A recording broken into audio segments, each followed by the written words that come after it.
Okay, so let's get started. Today we are doing a little solar dyeing, and give me just a minute. There we go. Alright, so here's the plan. I'm going to tell you about all the stuff that's going on, and then we're going to play with a little solar dyeing. So I will show you my my setup and what we're going to do today, and I'll talk about safety gear and things like that as well. Which I have okay safety gear, but I'm outside. Anyway, we'll talk about all that. So just some reminders, of course, Slow Yarn Crawl is still going on, so if you don't have your passport yet, make sure you grab it and head on over to the 32 shops on our Slow Crawl. We have 50 patterns available through those 32 shops, so lots of fun stuff out there. In addition to that, we still have the Year of Self-Care ongoing. I have not yet pulled the winner for June. I need to do that. But I need to remind you that it's July. It's Christmas in July, so that means you need to make or buy yourself something special and wrap it up, because at the end of the month, I want you to have your own little Christmas in July celebration, and I want you to and open your gift to yourself and enjoy it, whatever it is, whether it's something that you make or something that you buy. Just enjoy yourself. So I just want to throw that out there. I will try to get the winner from last month pulled today after we get done. So there's always just so much stuff to do. We took a fast vacation down to Memphis, kind of like a last minute thing over the weekend. Ina had a great time. She loved the zoo. Anyway, and we got back last night, and then we spent a lot of time outside with the duckies and the chickies and the garden. So excuse me, my allergies are really bad. Anyway, and now I'm back, and we're doing solar dyeing, and it is a hot day. It's only supposed to be 90. Probably would have been better if it was supposed to be a little warmer today, but we're gonna go for it. It should be okay. I mean, ideally I would have done this at about 2 o'clock, just because it would have been a little bit warmer, but we're just gonna do it. And whatever strikes, strikes, and whatever doesn't, doesn't. But we're gonna have fun with it. So to do our solar dyeing today, there are some safety things. I am wearing an apron just to help keep dye off my clothes. I do have gloves, again, just because I'm trying to keep the dye off my hands. I do have a small mask. Now, if I was doing this professionally, or if I wasn't outside, I would definitely be wearing a respirator.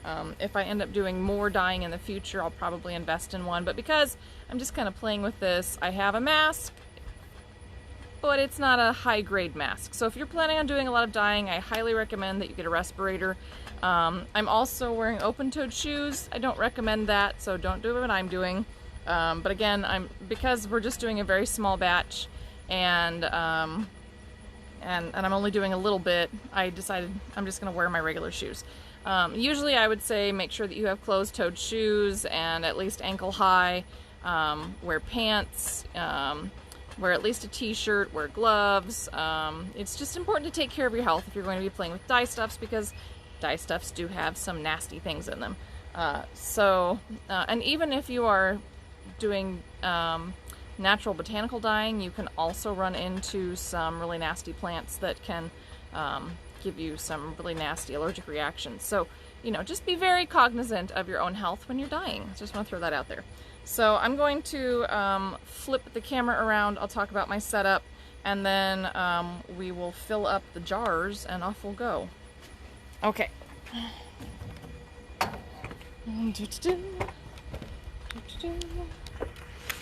So here's what I have today.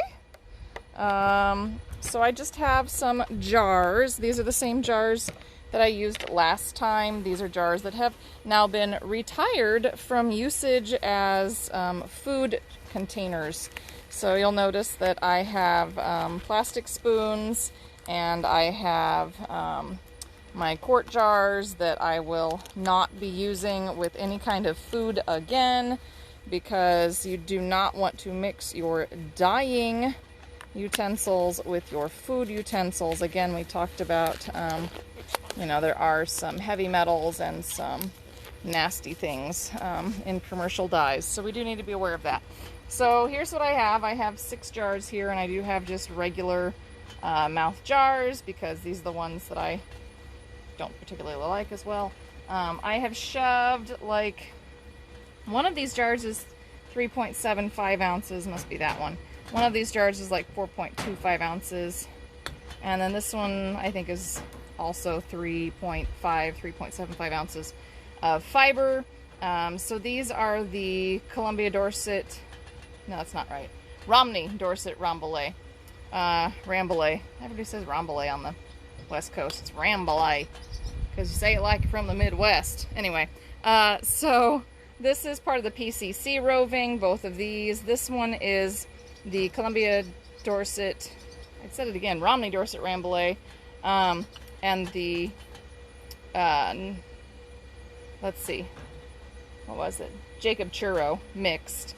And then this is also, so this is all PCC, but this is the skein form, so this is that Romney Dorset Rambouillet.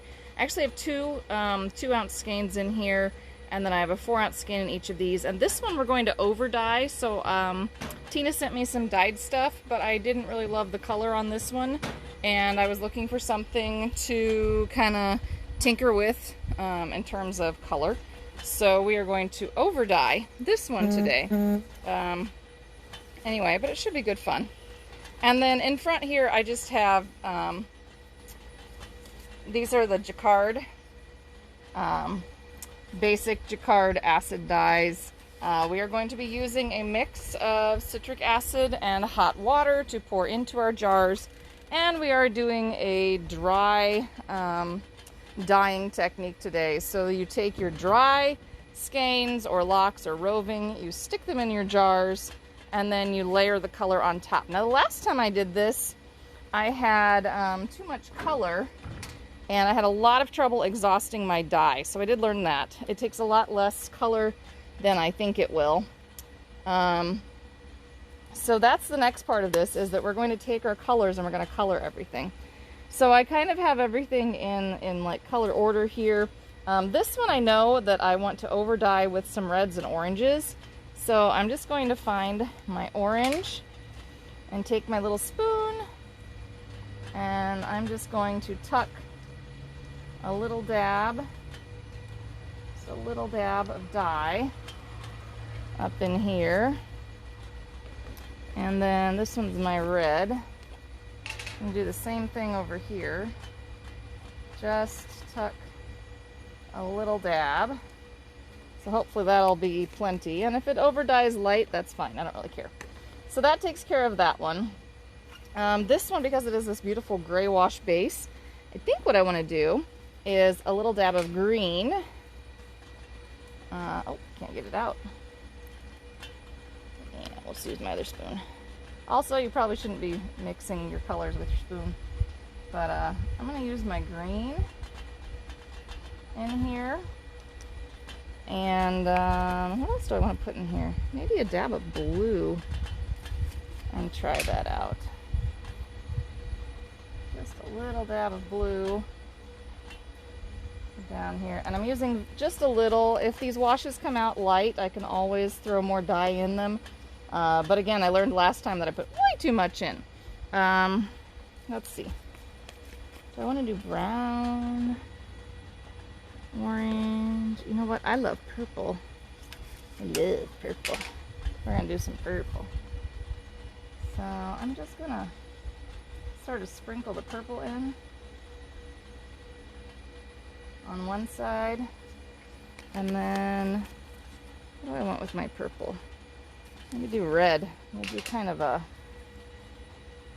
interesting, sort of a bruisey-ish color. There. A little dab of purple, a little dab of red. I am mostly trying to use complementary colors and not go all crazy here. So that takes care of my 3 yarns. Now, what should I do for the roving? Hey, Angeles, nice to see you too.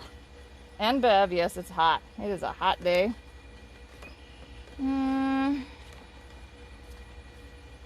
Let's see. Oh, here's some black.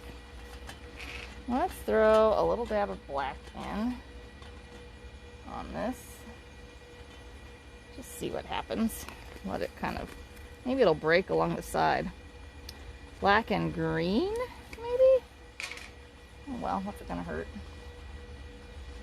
And maybe I'll throw a little blue in with that too. Just give it a little dab. We're just playing here. None of these colors will be repeatable because this is just, we're just tossing things in. All right, so I got 2 more to do. Let's do red.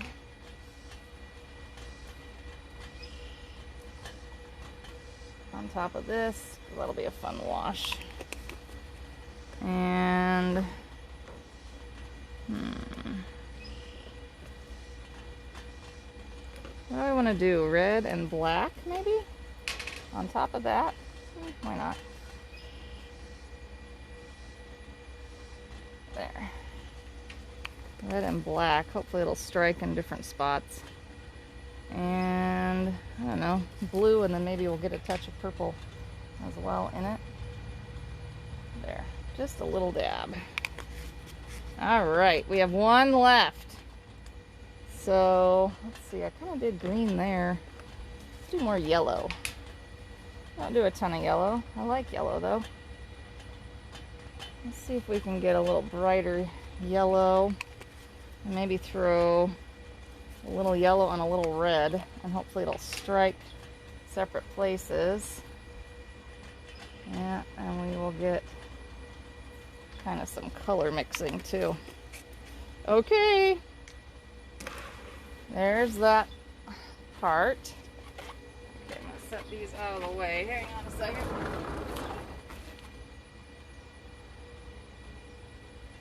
Alright, now I'm going to grab my hot pot. My hot pot of citric acid. So I did, oh gosh, I don't even know, something like a gallon and a little more than a gallon of water. And then I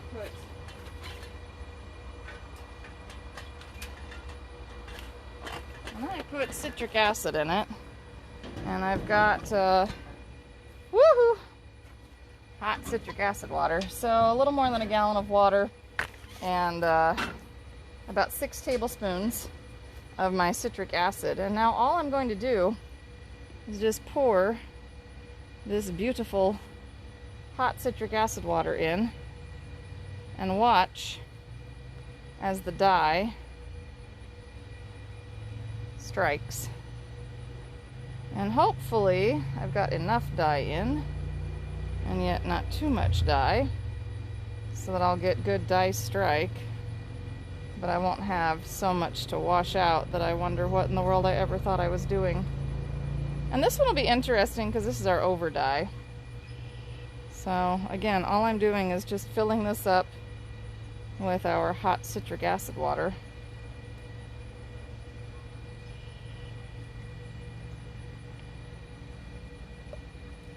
And this is the fun of dry dyeing, is you don't entirely know. Ooh, that's fun.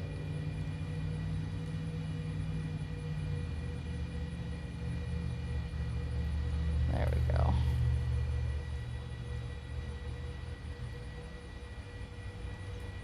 Might just I hope you guys can see that. Can you see the color going on? Let me put this over on the side more.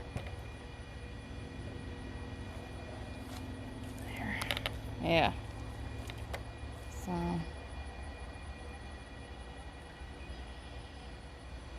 I'm just switching back and forth between my jars at the moment.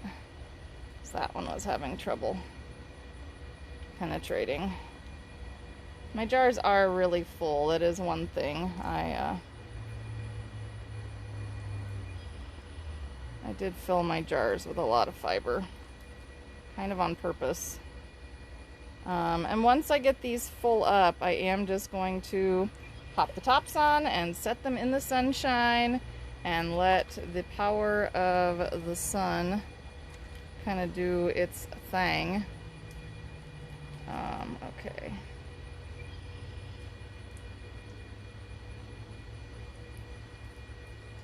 Oh boy, that one is like really taking a lot of liquid. That's okay.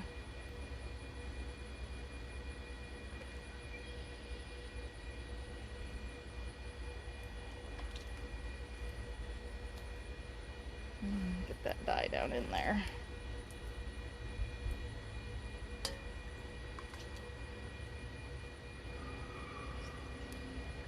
This one ought to be fun because it's the two skeins that I've put in together. So we'll see what happens with them. Whoop. Okay, let that kind of verbally bubble. Alright, and now for the fiber. Hope I've got enough citric acid water. It's the only thing. I was hoping that I had enough in here. But if I have to, I can always make more. It's one of the fun parts of the dry dyeing. I'll do this.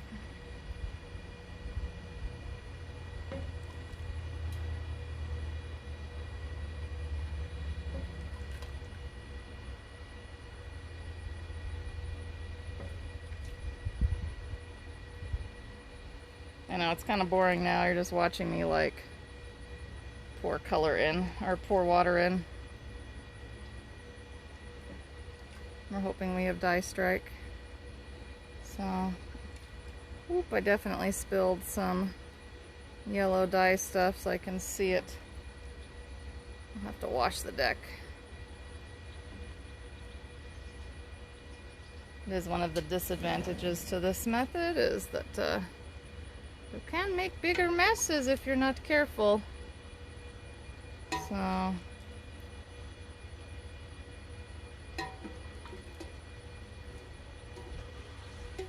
I'm just kind of being careful and trying to do these two. It's amazing how much water will go into these as I fill them up. I think they're finally starting to get full.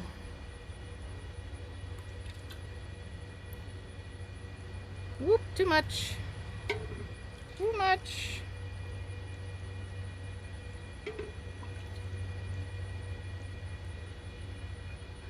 Okay, start doing this one now. Oh, so much fun. Anyway. I hope nobody had questions yet, because I haven't looked at my camera feed for a little bit. Boy, I got close. See if I have enough liquid. I don't think so. I think I'm gonna have to go do more hot citric acid water. But I got close.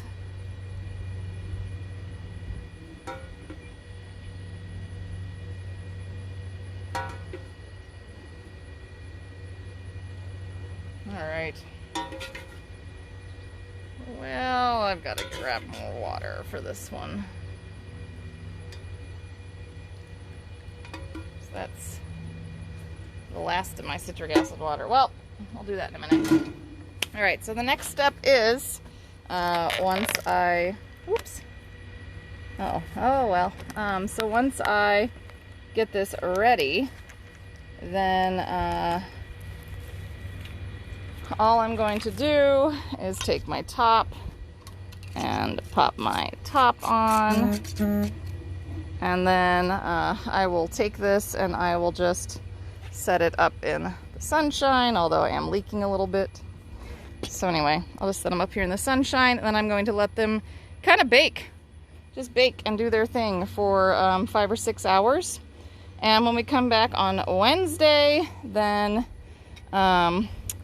we will take them. I will have already washed them, but I'll take them out and we'll look at all of our experiments and we'll see what they look like. So I still have to finish filling this one up. Anyway, I'm gonna go do that and then put all my stuff away, and I will see you all on Wednesday. Until then, take care of yourself. So mentally, physically, emotionally, craftually, make sure you're crafting a little bit every night, and don't forget to follow Black Sheep Fiber Emporium, see I'm being safe, on YouTube, Facebook, Instagram, and TikTok, and you can follow along with all the fun stuff that we're doing. So I will see you all on Wednesday for the conclusion of solar dyeing. Bye.